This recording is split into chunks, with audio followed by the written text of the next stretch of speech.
The scariest thing that ever happened to a man named Daniel wasn't the sound in his walls. It was the moment he realized the sound had been answering him.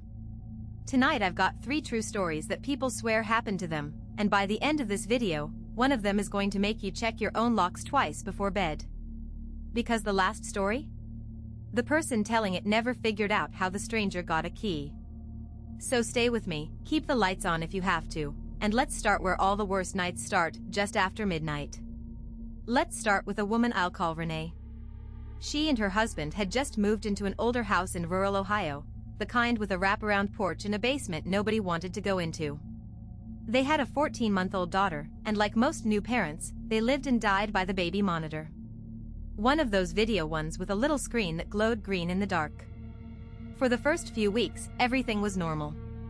Then, around 3 in the morning, Renee woke to the sound of her daughter giggling. Not crying, giggling. That happy, delighted laugh babies do when someone's playing with them. She checked the monitor. Her daughter was sitting up in the crib, looking at the corner of the room, reaching her little arms up like someone was holding them. And here's the part that made Renee's stomach drop. On the audio, under the giggling, there was a voice. Low. Soft. A man's voice, murmuring something she couldn't make out. She ran down the hall, threw the door open, and the room was empty. Her daughter was alone, still smiling at that corner. Renee told herself it was interference. Old houses, cheap electronics, picking up a neighbor's monitor. That's what she wanted to believe. But that's not even the part that made them move out. For a while, Renee did what we all do with things we can't explain, she pushed it down. But the giggling kept happening, always around 3, always in the same direction. So her husband did something practical. He set up a second camera in the corner of the nursery, pointed back at the crib, and he recorded through the night onto his laptop. In the morning, he scrubbed through the footage fast, expecting nothing. At 3:04 a.m., he stopped. Their daughter woke up on her own, sat up, and turned toward the camera, toward the corner where he'd placed it. And she started reaching, laughing, exactly like before. Except now they were looking at that corner directly, and there was nothing there. No shape, no shadow, no draft moving the curtains. But the audio picked up something the monitor had softened. The murmuring wasn't random. When they slowed it down and turned it up, the voice was saying the same 3 words, over and over. Come with me. Renee's husband, a man who did not believe in any of this, watched their child giggle and lift her arms toward a voice inviting her to leave. They packed a bag that morning. They stayed at Renee's mother's house that night and never slept in that room again. The new owners, she later heard, gutted the nursery down to the studs. What they found inside the wall is the thing Renee still won't talk about, but she did tell one person, and that's how the story got out. Here's what came out. When the new owners tore into that corner wall to run new wiring, they found a hollow space the original builders had sealed, a gap between the old chimney and the new drywall. Inside was a small child's shoe, a single one, and a bundle of letters wrapped in a rotted ribbon. The letters were dated to the 1950s, written by a man to a child who, according to county records, had died in that house at just under 2 years old. The man had been the child's father. And in the last letter, unsent, he'd written a line that made Renee stop breathing when someone read it to her over the phone. I'll wait for you in the corner where you always laughed. Come with me when you're ready. Now, I'm not going to tell you what that means. Maybe it's a coincidence. Maybe an old house holds onto sounds the way it holds onto smells and cold spots. But Renee's daughter is 7 now, healthy, thriving, terrified of nothing. Except she won't sleep in a room with a chimney. She can't explain why. She just says it feels like someone's waiting. And that's story 1. It's the gentlest of the 3, believe it or not. Because the next one didn't happen in an old house with history. It happened to a completely ordinary guy, in a brand new apartment, and it started with something we've all ignored at least once, a noise in the walls. Daniel was 26, single, working nights at a data center, and he'd just moved into a mid-rise apartment building, the kind with long carpeted hallways and thin walls. His unit was on the 4th floor. Within a week, he started hearing scratching. Not constant, just now and then, always from the wall behind his kitchen. He figured mice. He put down traps. Nothing. But the scratching kept coming, and it started developing a rhythm like knuckles, tapping, in little groups of 3. Tap tap tap. Pause. Tap tap tap. One night, half joking, half annoyed, Daniel knocked back 3 times. And here's the thing that made the hair stand up on his arms. The wall answered him. 3 taps, right back. He froze. He knocked twice. It knocked twice. He told himself it was pipes, expansion, the building settling, anything.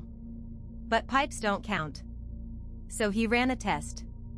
He knocked a completely random pattern, 5 uneven taps. And after a second's pause, the wall gave him the exact same pattern back.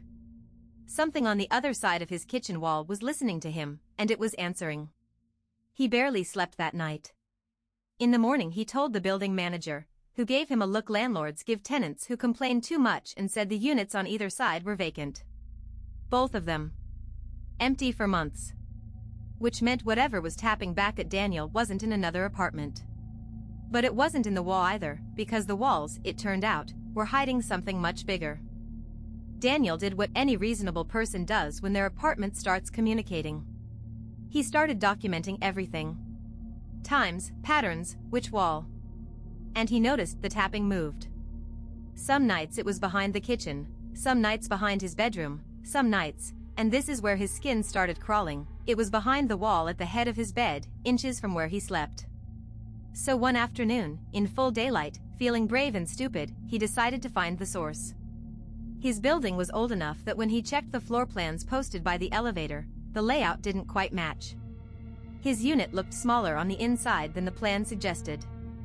There was a gap, a strip of space, maybe 2 feet wide, running behind his kitchen and bedroom, that wasn't part of any apartment. Old buildings sometimes have these dead utility chases, sealed-off service corridors from decades ago. Daniel found the access point in a maintenance closet at the end of the hall, and the door had a padlock. A new padlock. Shiny. On a corridor the building manager swore had been closed for years.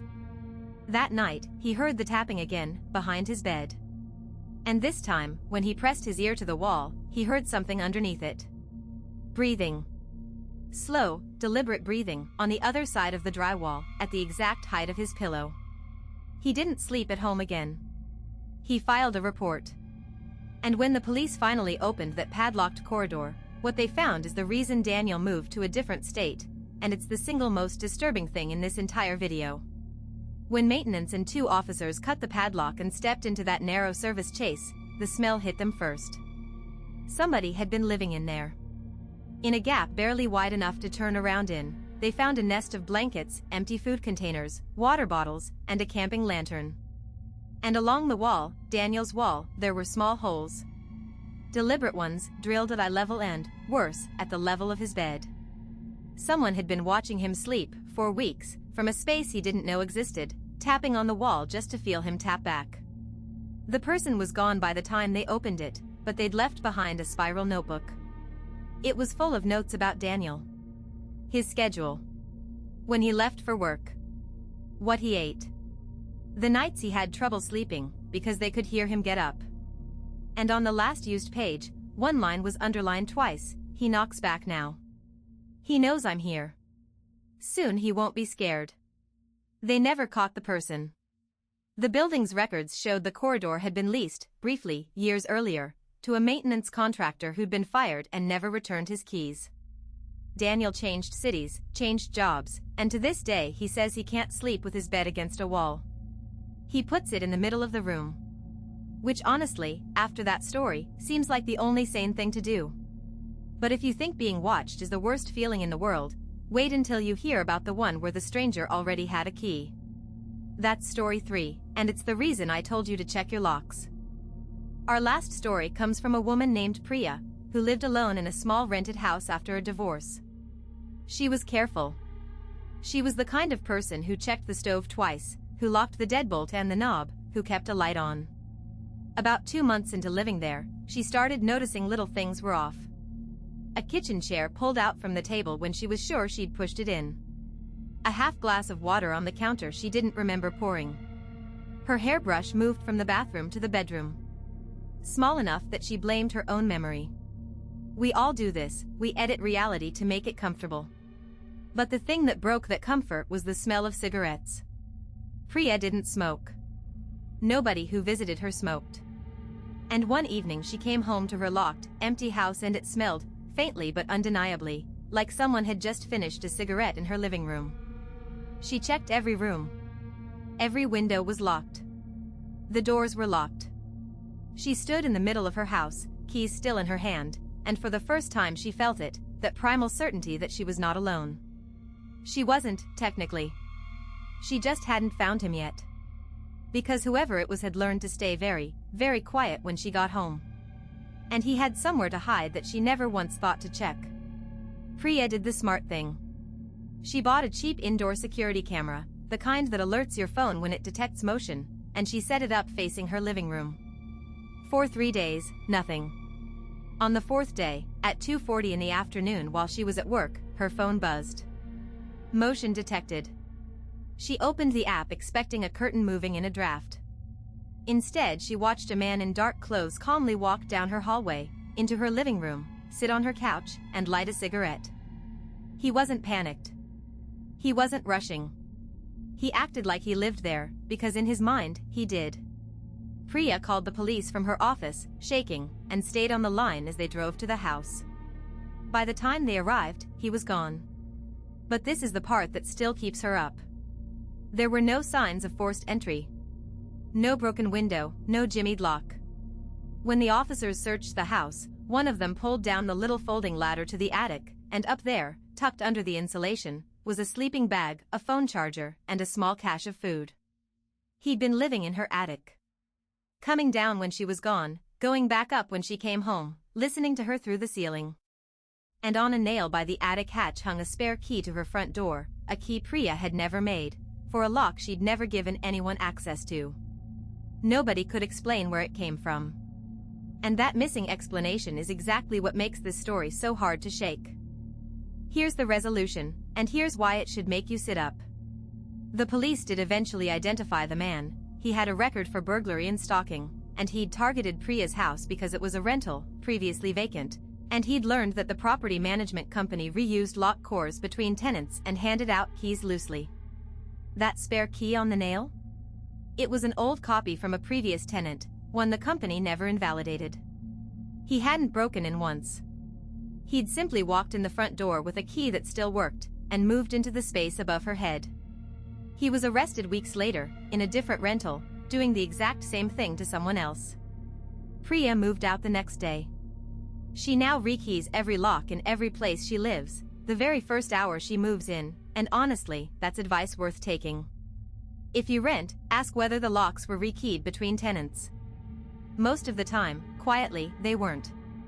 So circle all the way back to the beginning with me.